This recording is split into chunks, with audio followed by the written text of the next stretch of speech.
Tomai, kaip pakliuvai į Hartsus, tikriausiai visi jau žino, kaip sekėsi šiame sezone?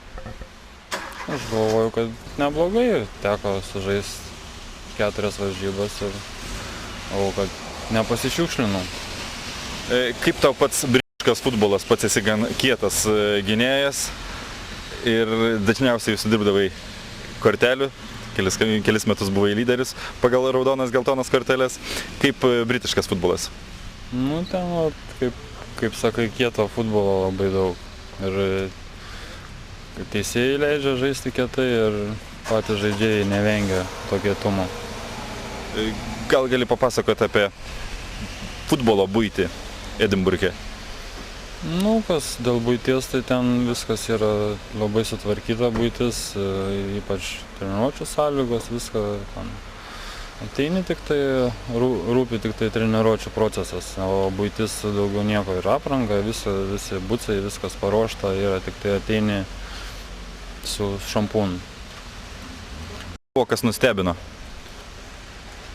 Nustebino kas? Nu, kas stebino, tai kaip čia Lietuvoje nėra žiūrovų tiek, o ten pastoviai pilnos tribūnos būna žiūrovų.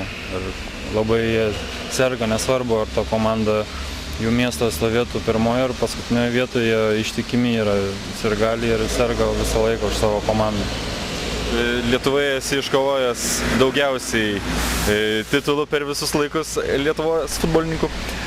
Ar tikiesi, kad Edinburgo Hearts kitais metais galės kovoti dėl Škotijos aukso? Nu, aš dar 100% nežinau, ar aš ten žaisiu, bet jeigu žaisiu, tai tikiuosi, kad pasiseks ir...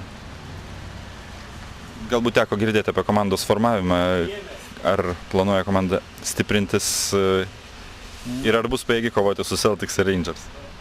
Nu, kad pajėgi kovoti, tai jau įrodė ne vieną kartą yra ir lygiom sulošė, ir aplošė, bet apie formavimą tai nieko negaliu pasakyti. Nepasiilgsti Lietuvos? Nu, ten būnant pasiilgsti, jo, yra tokia, bet porą savaičių ir po to pripranti prie to gyvenimo ritmo. O planuoji žaisti taip ilgai kaip Maldinis?